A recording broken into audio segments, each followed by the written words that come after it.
자, 301페이지 보시면 이제 뭐가 나오냐면 법률행위의 부관이란 말이 나오죠. 일단 부속 약관이라는 말을 부자고 관자고 따서 부관 이런 말을 씁니다. 다시 말하면 법률행위를 하면서 부속시키는 특약 뭐 이런 것들 우리가 부관이라고 하는데, 부관이 세 가지가 있는데 우리는 시험 범위는 두 가지예요. 조건과 기한이 있고요. 나누는 기준은 뭐냐면 장래 미래에 발생할 것이 불확실하면 이거 우리가 조건이라고 하고요. 장래 발생이 확실하면 뭐죠? 기한이라고 합니다. 예를 들어서 돈을 빌려주면서 12월 31일까지 갚아라 라고 했다면 12월 31일은 반드시 도래하기 때문에 뭐가 돼요? 기한인 거고요. 근데 문제는 요 날짜라고 해서 기한인 것이 아니라는 거죠. 내가 죽으면 너에게 자동차를 주겠다라고 했다면 저는 반드시 죽기 때문에 이것도 뭐가 돼요? 기한이 된다는 거죠. 이것만 비교할 수 있으면 돼요. 내일 비가 오면 우산을 주겠다는 말하고 비가 오면 우산을 주겠다는 말이죠. 위에 거는 조건인가요? 기한인가요? 조건이다. 왜요? 내일은 비가 올 수도 있고 안 올 수도 있고 불확실하니까. 밑에 거는 뭐죠? 기한이다. 왜요? 언젠가는 반드시 뭐가 올 테니까요? 비가 올 테니까요. 요것만 구별할 수 있으면 되죠. 그 다음에 불확실한 조건이 만약에 성취가 됨으로써 효과가 생긴다면 이걸 우리가 정지 조건이라고 하고요. 불확실한 조건이 성취가 됨으로써 효과가 없어진다면 이걸 우리가 해제 조건이라고 하고요. 그 다음에 확실한 기한이 도래함으로써 만약에 효과가 생긴다면 시기라고 하고 효과가 없어진다면 종기라고 해요. 예를 들어서 내년 1월 1일부터 12월 31일까지가 임대차 계약 기간이다 라고 했다면 1월 1일이 도래하게 되면 임대차 계약의 효과가 생기니까 이게 뭐죠? 시기고요. 12월 30일이 도래하게 되면 임대차 계약의 효과가 없어지니까 이게 뭐가 돼요? 종기가 되고, 이걸 우리가 계약 기간이라고 하죠. 그래서 시기와 종기 사이를 우리가 뭐라 하냐면 기간이라고 한다. 그래서 기간이라는 개념이 나오려면 반드시 뭐가 필요하냐면 종기가 필요하다. 만약에 기한이 없으면 무엇도 없을 수 없어요? 기간도 존재할 수 없다는 걸 일단 기억해 두시고요. 교재 보시면은 성질해 가지고 1번 법률행위의 효력에 관한 것. 다시 말하면 효과가 생기는 게 정지조건, 효과가 없어지는 게 뭐죠? 해제조건. 효과가 생기는 게 시기, 효과가 없어지는 게 종기. 따라서 부관은 뭐에 관한 문제죠? 효과에 관한 문제죠. 그래서 시험 문제 잘 나오는 지문이 뭐냐면 정지 조건이 성취가 되면 법률행위가 성립한다 그러면 X다. 왜냐하면 성립에 관한 문제가 아니라 뭐에 관한 문제요? 효력에 관한 문제다. 그죠? 2번 법률행위에 붙여야 되고요. 3번 법률행위와 동시에 붙여야 됩니다. 이건 무슨 말이냐면 부속 약관이라는 거죠. 만약에 법률행위를 하고 나서 나중에 추가로 뭔가를 했다면 그것은 별개의 계약인 것이지 뭐일 수는 없어요? 부속 특약 부관일 수는 없다는 거죠. 그래서 동시에 해야 되고요. 그 다음에 넘겨보시면 4번 조건과 기한은 장래 미래의 사실이어야 합니다. 따라서 과거의 사실의 경우에는 내기의 대상은 될 수 있지만 뭐가 될 수는 없어요? 기한도 될 수 없고 조건도 될 수가 없고요. 그 다음에 5번 당사자 의사에 의하여 부과된 것이어야 한다는 말은 당사자 의사로 임의적으로 부과시킨 것이어야 하고요. 만약에 법률 규정에 의해서 부과된 것은 뭐가 될 수 없습니까? 조건도 기한이 될 수 없음을 주의하시기 바랍니다. 아시죠? 그 다음 조건입니다. 1번 조건에 의해 장래 발생이 불확실한 것이 뭐죠? 조건이다. 판례는 개념과 관련된 판례인데 중요한 건 아니고요. 2번 조건을 붙일 수 없는 법률에서 1번 공익상 불허용은 중요한 것은 뭐냐면 가족법상 행위죠. 가족법상 행위에는 조건을 붙일 수가 없다. 예를 들어서 월 500만 원 벌어오면 결혼하겠다는 등, 아들 둘 낳으면 뭐죠? 혼인해 주겠다는 등. 만약에 가족법상 행위에 조건을 붙이게 되면 뭐가 되냐면 반사회적에서 무효가 됩니다. 그 다음 2번 사익상의 불허용은 단독행위입니다. 단독행위는 승낙을 받지 않고 일방적으로 하는 것이기 때문에 원칙적으로 뭘 붙이지 못하냐면 조건을 붙일 수가 없어요.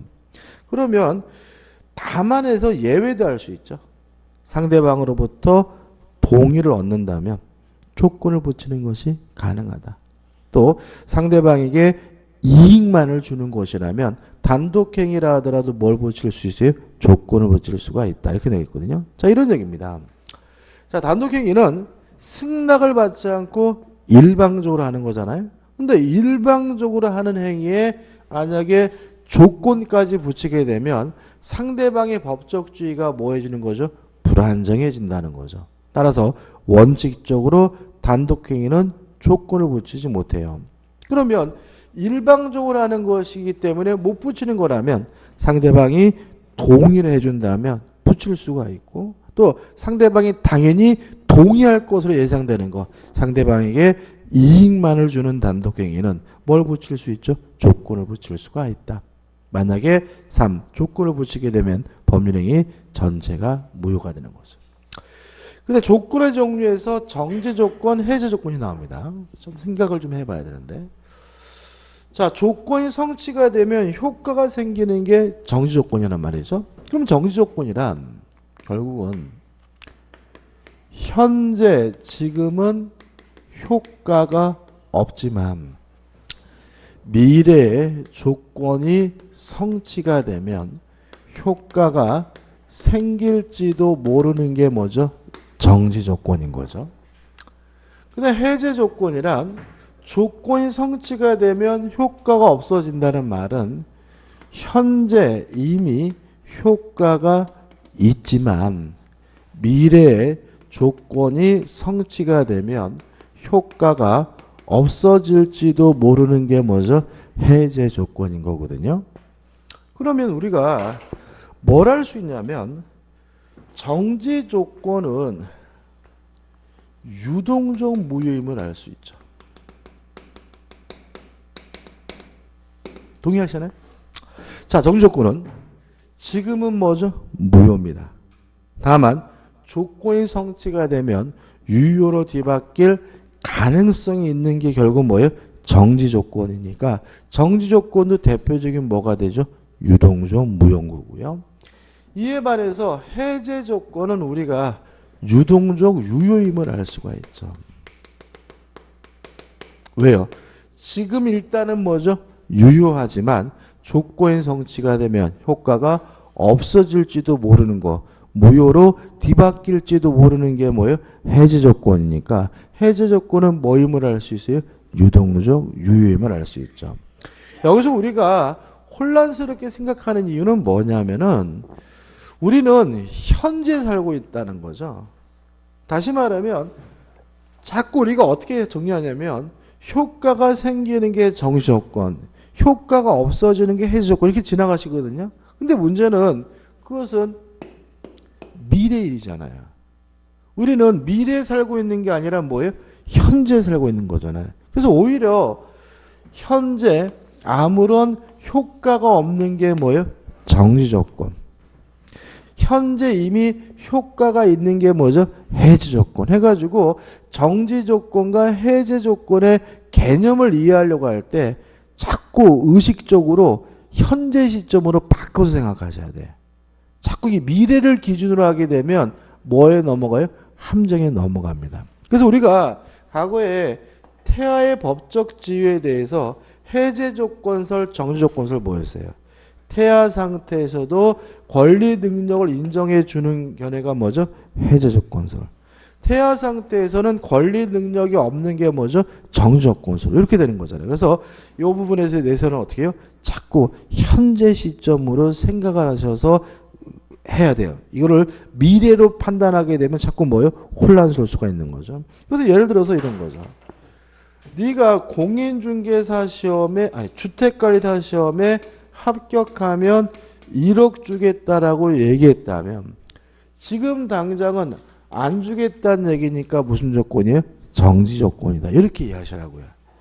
받을 수 있으니까 정지 조건 이렇게 하지 마시고, 그죠? 1억을 주면서 너 열심히 공부해야 돼.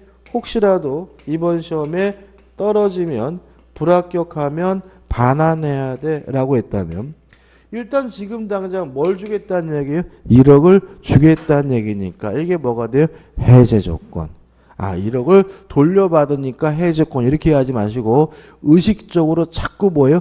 현재 시점으로 치환을 해가지고 생각하려고 노력하셔야 문제 풀 때 함정에 빠지지 않음을 주의하시기 바랍니다. 그 다음 넘기셔가지고 304페이지 오시면 판례가 나와요. 이 시험은 잘 나오는데 예비 시부모가 예비 며느리에게 약혼 예물을 줬어요. 그럼 일단은 누구 거예요? 며느리 건 거죠. 그죠? 며느리 거.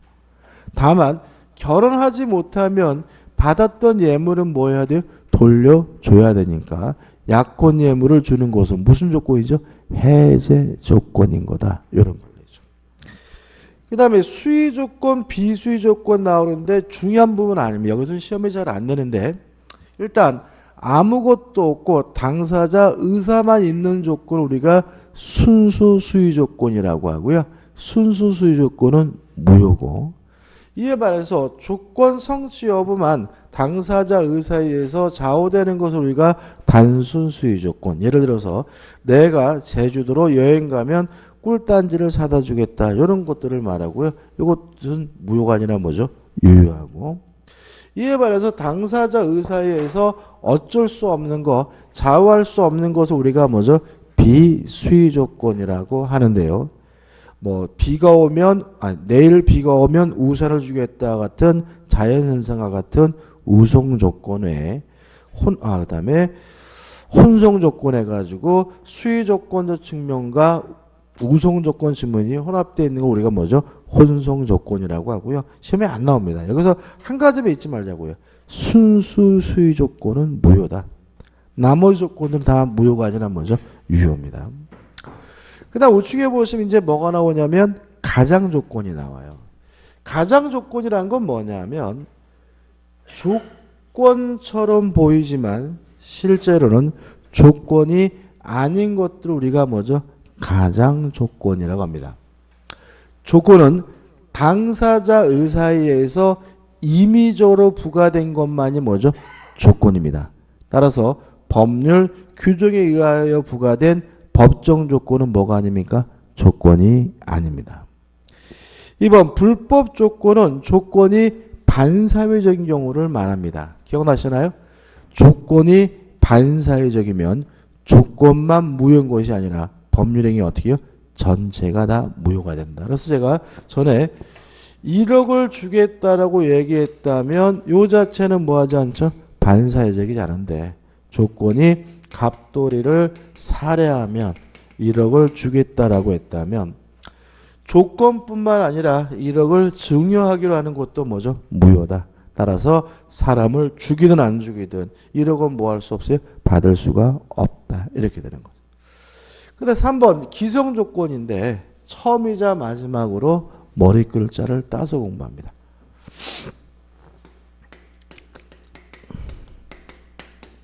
일단 기정조 기호입니다. 일단 기성조건이라는 것은 이미 성취된 조건을 말해요. 만약에 이미 성취된 조건이 정지조건이면 조건 없는 법률입니다. 그래서 기성 조건이 정지 조건이면 조건 없는 법률이 됩니다. 그래서 기정조 이렇게 올 거고요. 그 다음에 기성 조건이 해제 조건이 무효입니다. 기성 조건이 해제 조건이면 무효입니다. 그래서 기해무 이렇게 올 거예요. 무슨 말이냐면 이런 겁니다. 갑이 을에게요. 네가 주택관리사 시험에 합격을 하면 1억을 주겠다라고 했어요. 그러면 이거는 정지 조건인 거죠. 근데 문제는 갑이 을한테 합격하면 내가 1억 줄게라고 했더니 임마 나 이미 합격했어 라는 말은 이게 뭐죠? 기성 조건이잖아요. 그러면 갑은 을에게 당장 1억 줘야 되겠죠. 그죠? 합격하면 내가 너한테 1억 줄게 라고 했더니 이름이 뭐예요? 나 합격했거든? 그럼 뭐예요? 당장 뭘 줘야 돼요? 1억을 줘야 된다는 얘기죠. 그잖아요. 그죠? 그 말은 뭐예요? 합격하면이라는 뭐가 없어진다는 거예요? 조건이 없어진다는 얘기고, 따라서 기성 조건이 정지 조건이면 조건 없는 법률행위다 해서 어떻게 해요? 기정조가 된다 이런 얘기죠. 그 다음에 만약에 1억을 주면서 1억을 증여하면서 너 이번 시험에 불합격하면 너 이거 돌려줘야 돼 이렇게 계약했다면 뭐죠? 해제 조건이잖아요. 근데 을이 뭐라 하냐면 나 이미 떨어졌어 이런단 말이죠. 그러면 요놈한테 1억을 줄 이유는 없는 거죠. 다시 말하면 1억을 주기로 한 증여 계약이 뭐가 돼요? 무효가 된다. 그래서 기성 조건이 해제 조건이면 뭐죠? 무효입니다. 이게 여러 가지 방법이 있는데 시험은 아주 잘 나와요. 잘 나오는데 그냥 단순 무식한 게 최고인 것 같아요. 기정조 기해무입니다. 규정을 읽어볼게요. 이제 오른쪽 밑에 세 번째 보시면 법률행위 성립 당시 이미 성취된 조건이 기성 조건이다. 기성 조건이 기자에다가 동그라미를 치고 정지 조건이면 정자에다가 동그라미를 치고 조건 없는 법률이 되고 조자에다가 동글뱅이 치면 어떻게 돼요? 기정조가 되고요. 해제 조건이면 해자에다가 동그라미를 치고 법률행위는 무효이다. 무자에다가 동글뱅이 치면 뭐가 되죠?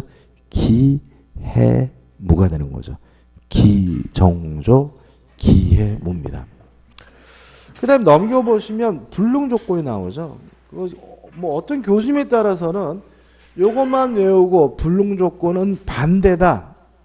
불능 조건은 반대다. 이렇게 기억하자 하시는 분들 계세요. 근데 그렇게 해보니까 문제를 또 못 맞추시더라고. 그래서 이것도 그냥 단순 무식하게 외우자고요. 뭐냐면 불정무 불해조입니다. 불능 조건이 정지 조건이면 무효다. 불정무. 불능 조건이 해제 조건이면 조건 없는 법률행위다. 불해조. 이렇게 되는 거죠. 규제 한번 읽어볼게요. 법률행위 성립 당시에 이미 성취될 수 없는 것으로 확정된 조건이 불능 조건이다. 예컨대 죽은 사람은 살려내면이 여기에 해당한다. 불능 조건이 불자에다가 동그라미를 치고 해제 조건이면 해자에다가 동그라미 치고 조건 없는 법률이 되고 조자에다가 동그라미 치면 불해조가 되고요. 정지 조건이면 정자에다가 동그라미 치고 그 법률은 무효이다. 무자에다가 동그라미 치면 불정무가 되는 거죠. 그래서 불해조, 불정무, 불정무, 불해조입니다. 아주 시험에 잘 나오니까 꼭 기억해 두시기 바랍니다. 그 다음에 4번 해가지고 조건의 성취와 불성취에서 150조가 나와요. 자, 이런 얘기입니다. 이것도 예로 기억해 두시는 게 편해요. 이것도 되게 헷갈려 하시는데. 갑이 을에게 뭐라 그러냐면 네가 주택관리사 시험에 합격을 하면 1억을 주겠다라고 얘기를 했어요. 좋은 말 아니죠, 이거야. 무슨 뜻이죠? 네 대가리 가지고는 공부 못한다. 그죠? 임마, 네가 붙어 임마. 네가 붙으면 자식아 임마 내가 손에다 장을 질질게 이런 뜻이잖아요. 그죠? 야 임마 네가 붙어. 뭐 네가 붙어 임마 내가 너한테 이력 줄게. 이런 의미거든요. 그래서 을이 완전히 뭐죠? 열받은 거죠. 이 그지 같은 놈이 나를 개무시해가지고 미친 듯이 뭐죠? 공부를 시작했어요. 근데 갑이 가만 보니까 이게 냅뒀다가는 진짜 합격할 것 같아요. 그래서 공부 못하다가 집에다 불질러 버렸어요. 방화를 했더니 그래도 이 친구가 불길을 생각을 안 하고 열심히 공부를 하더란 말이죠. 그래서 갑이 고민하다가 안 되겠다 싶어가지고 시험 보러 가는 날 물에다가 어떻게 못질해서 감금을 했어요.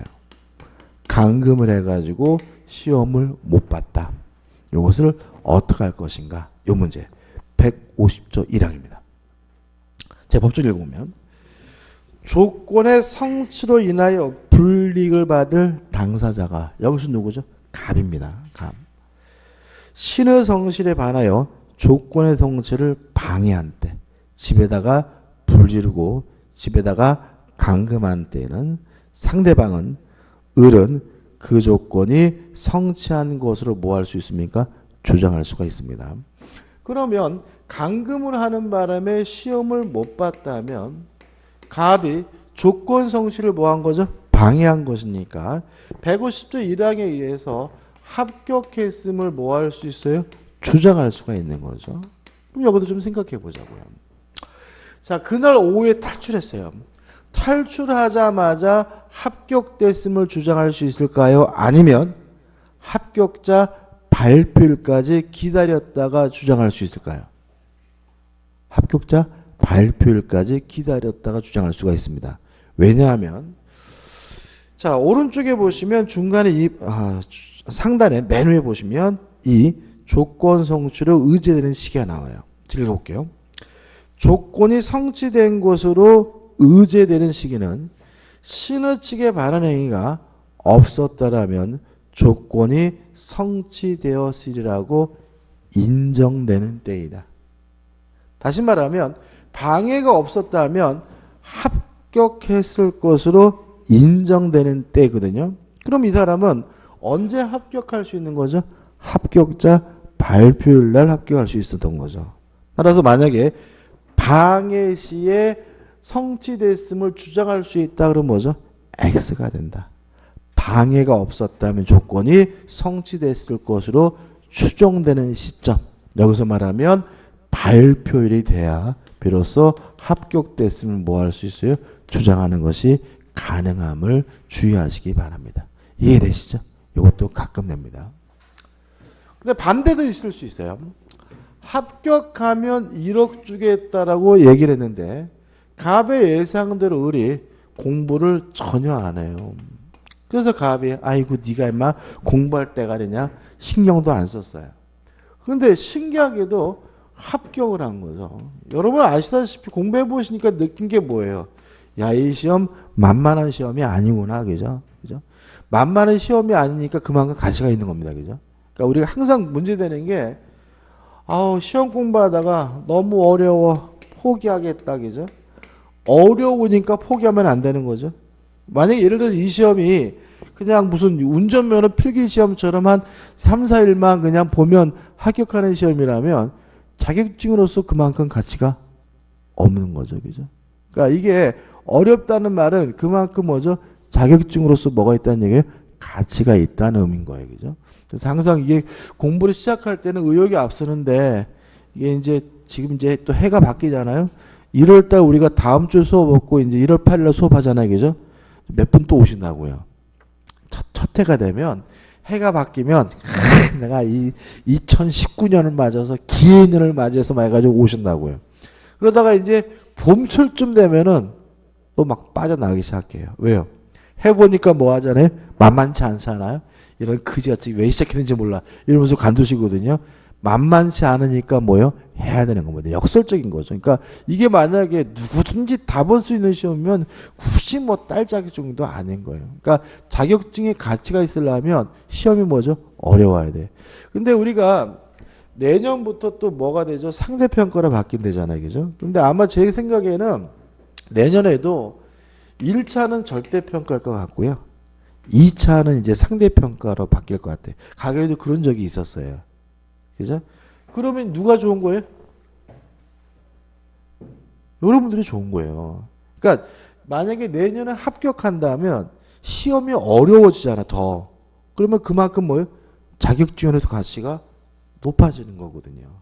다시 말하면 여러분들이 만약에 열심히 공부하셔서 내년에 합격했는데 내후년에 뭐로 바뀌었어요? 상대평가로 바뀌어가지고 이제 이 시험은 뭐 20대 머리가 팍팍 돌아가는 친구들만 간신히 합격하는 시험이다. 자격증이다 이래버리면 그만큼 자격증 가치가 팍 올라가는 거잖아요.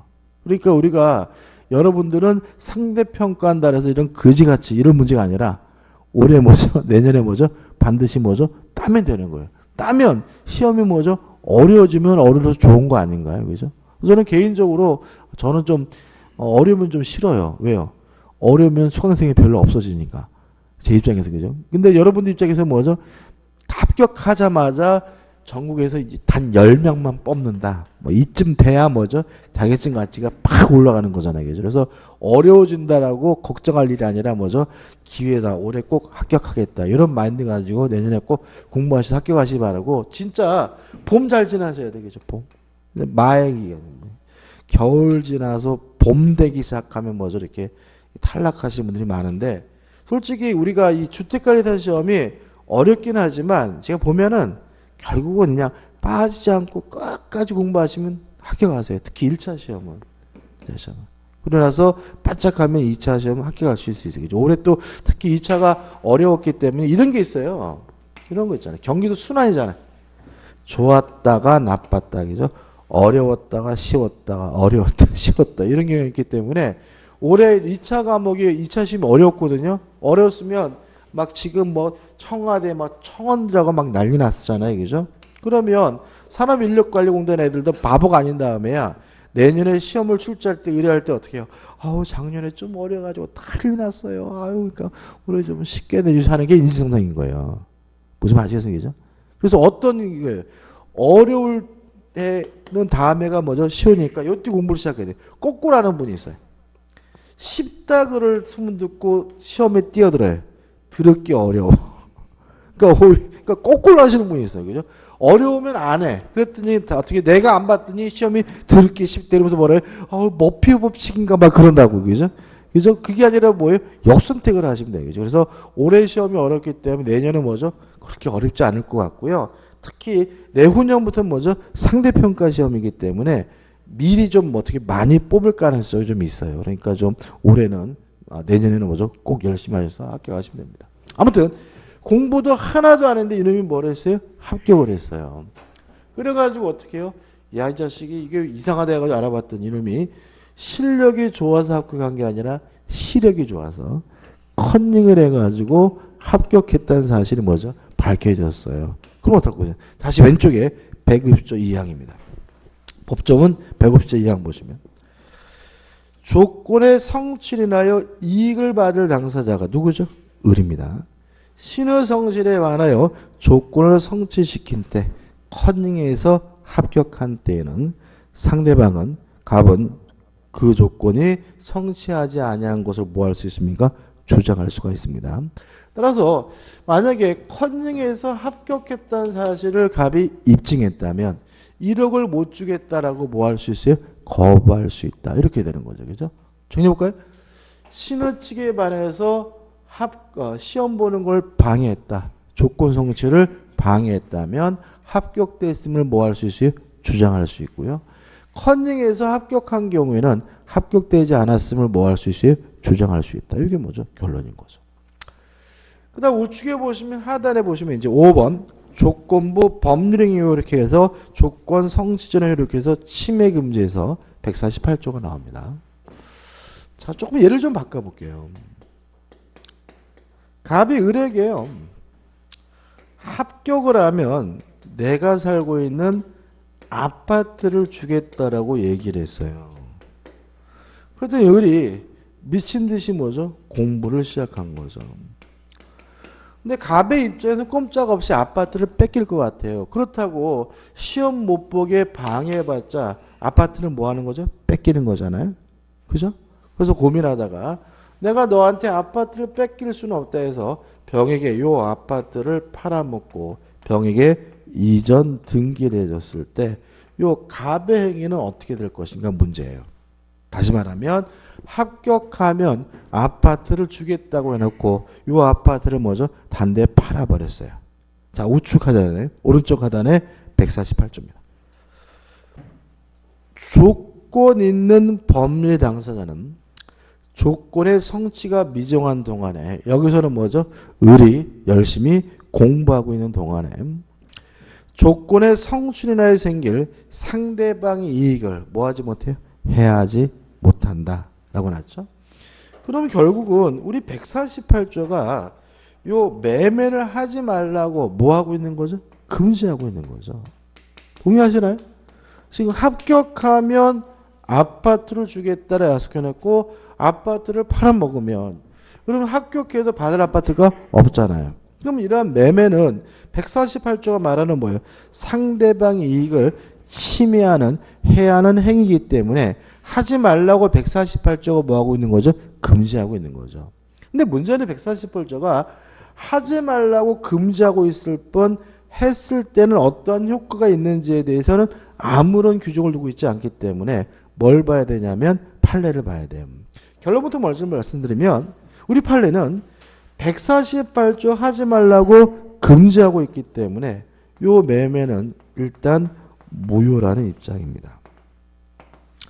그럼 문제가 되는 것은 만약에 요 매매가 무효면 병이 뭘 보죠? 피해를 보겠죠. 그래서 우리 판례는 무효이긴 한데 무효를 가지고 병과 같은 제3자에게 대항하려면 뭐가 필요한 입장이냐면 등기가 필요하다는 입장입니다. 그 다음에 합격하면 아파트를 받을 수 있다는 이러한 조건부 권리를 등기할 수 있을까요? 있습니다. 뭘 할 수 있냐면 가등기로 하는 것이 뭐죠? 가능합니다. 다시 한번 말씀드릴게요. 조건부 권리를 침해하는 처분행위는 하지 말라고 뭐하고 있죠? 금지하고 있습니다. 따라서 이러한 처분행위가 이루어지면 일단은 뭐죠? 무효인데 다만 이 무효를 가지고 제3자에게 대항하기 위해서 뭐가 필요하죠? 등기가 필요하고요. 무슨 등기로 하죠? 가등기로 하게 됩니다. 판례 한번 읽어볼 건데요. 308페이지 오시면 박스가 나와 있죠. 이 박스 판례 읽어볼 건데 사실관계는 달라요. 그래서 뭐죠? 결론만 볼 겁니다. 대법원을 기준으로 밑으로 하나, 두, 세 번째 줄 중간에 보시면 조건 전에 수중자가 한 처분행위는 조건 성취 효과를 제한한 한도 내에서 무효라고 할 것이고 일단은 뭐죠? 무효입니다. 다만 그 조건이 등기되어 있지 않는 한 그 처분행위의 권리를 취득한 제3자에게 위 무효를 뭐 할 수 없습니까? 대항할 수가 없다. 다시 말하면 무효고 무효를 가지고 제3자에게 대항하려면 뭐가 필요합니까? 등기가 필요합니다. 끝이죠? 그 다음에 2번 제3자도 이러한 조건부 권리 침해할 수 없고요. 양거리 2번에서 조건부 권리 처분인데 다시 한번 보시면 지금 갑은 합격하면 아파트를 주겠다라고 그랬고 아파트를 뭐 하면 안 돼요? 팔면 안 되는 거죠. 근데 을은 합격하면 아파트를 받을 수 있는 을은 권리가 있는 거죠. 을의 권리를 보통 우리가 기대권이라고 그러죠. 이게 무슨 말이냐면 을은 아직 아파트가 없어요. 다만 합격하면 아파트를 받을 수 있는 뭐가 있어요? 기대가 있는 거죠. 희망이 있는 거죠. 이런 을의 권리 우리가 기대권, 희망권이라고 하는데 이런 을의 기대권은 팔아먹을 수가 있어요. 처분할 수 있고요. 또 보존할 수도 있고요. 또 담보로 제공하는 것도 가능하고요. 또 무엇도 되냐면 상속도 돼요. 동의하시나요? 자, 을이 저한테 가지고 나 합격하면 아파트 받을 권리가 있거든. 이 권리 살래? 라고 하길래 제가 알아봤더니 이놈이 공부를 하나도 안 한대요. 거의 합격하는 수준이 뭐죠? 로또 복권 수준이에요. 그러면 한 5천 원 주고 사면 되겠죠. 살 수 있습니다. 그죠?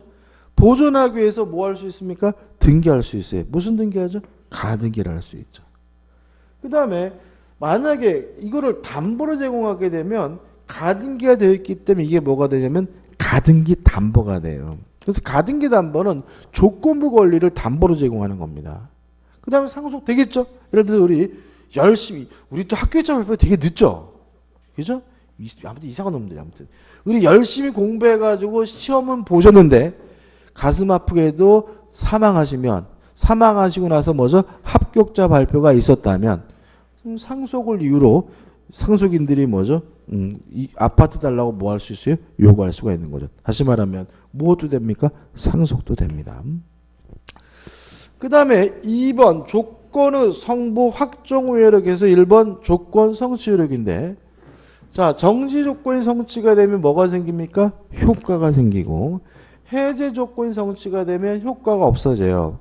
조심할 것은 우측에 소급하지 않습니다. 다만 당사자 간의 특약으로 뭐 하는 것은 가능하냐면 소급시키는 것은 가능하다. 다시 말하면 조건 성취 효과는 뭐 하지 않습니까? 소급하지 않지만 당사자 간의 특약으로 뭐 하는 것은 가능해요? 소급시키는 것은 가능하다. 이렇게 기억하시면 돼요. 그 다음 우측에 중간에 이제 뭐가 나오죠? 박스가 나오죠. 자.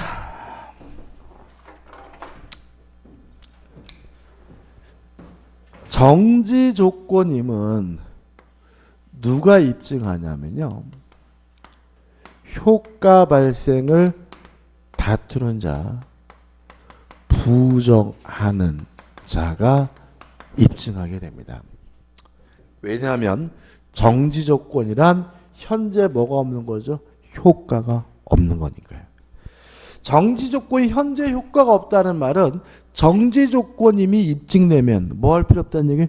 이행할 필요가 없다는 얘기니까 정지 조건임은 누가 입증하냐면 이행하기 싫은 사람이 효과 발생을 부정하는 자가 입증하게 됩니다. 다만 조건이 성취가 되면 그때는 뭐가 생겨요? 효과가 생기니까 정지 조건이 성취됐으면 누가 입증하냐면 효과 발생을 주장하는 자가 입증을 합니다. 자, 예를 들어 볼게요. 이것도 중요한데. 제가 제 아들내미한테 아들아, 네가 이번 중간고사 때, 기말고사 때 5등 안에 들면 아빠가 스마트폰 최신식으로 바꿔줄게. 그래도 이놈이 어떻게 해요? 아싸 그러더란 말이죠. 근데 다음날 아침에 일어나서 지금 당장 사달라고 막 땡깡을 부려요. 그럼 제가 뭐라 그랬어요? 야 자식아, 언제 아빠가 지금 바꿔준대. 네가 기말고사 때 5등 안에 들면 바꿔주겠다고 했잖아. 라는 말은 저는 정지 조건임을 주장하는 거죠. 정지 조건임을 뭐예요? 입증하는 거잖아요. 누가요? 스마트폰 바꿔주기 싫은 제가. 다시 말하면 정지 조건은 효과 발생을 부정하는 사람이 입증하는 겁니다. 그래서 제 아들이 진정을 해가지고요. 진짜 열심히 공부해가지고 5등 안에 들었어요. 그러면 잠도 안 자고 기다리고 있다가 제가 퇴근하면 성적표 보여주겠죠? 나 이번에 3등 했거든? 뭘 입증하는 겁니까? 정지 조건이 성취됐음을 뭐 하는 거죠? 입증하는 거죠. 누가요? 제 아들이. 효과 발생을 주장하는 자가 정지 조건이 성취됐음을 뭐 합니까? 입증합니다. 판례 한번 읽어볼게요. 첫 번째 판례. 정지 조건부 법률에 있어서 조건이 성취되었다는 사실을 5등 안에 들었다는 사실은 이해하여 권리를 취득하고자 하는 측에서 그 입증 책임이 있다. 이해되시죠? 밑에 판례. 어떠한 법률행위가 조건의 성취 시 법률행 효력이 발생하는 소위 정지조건부 법률에 해당하는 사실은 그 법률행위로 인한 법률효과 발생을 저지하는 사유예요. 왜 정지조건이라는 사실이 효과 발생을 저지하는 거죠? 정지조건은 현재 뭐가 없는 거예요? 효과가 없는 거죠. 정지조건은 뭐죠? 유동적 무효인 거죠. 따라서 저지하는 사유로서 그 법률효과 발생을 다투려는 자, 부정하는 자에게 주장 입증 책임이 있다. 이렇게 되는 거죠. 여기까지고요. 좀 쉬었다가 기한으로 들어가도록 하겠습니다.